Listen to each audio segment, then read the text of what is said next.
स्त्री शिक्षण हे तिचा हेतू आहे. तिला असं वाटतं की प्रत्येक स्त्रीला शिक्षण मिळालं पाहिजे, तिला इंडिपेंडन्स मिळायला पाहिजे. ते सगळे शस्त्र तिच्या हातात असले पाहिजे ज्यांनी ती इंडिपेंडेंटली आपल्या पायावर उभी राहू शकेल.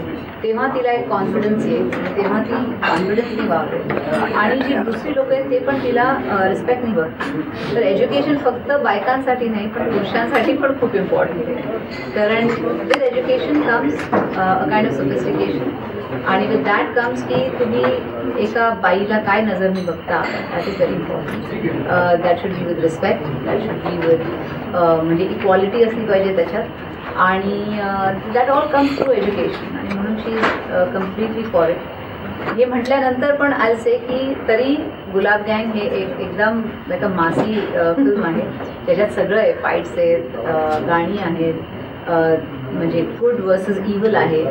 आणि so it's a complete like a commercial package, and eight it has a message.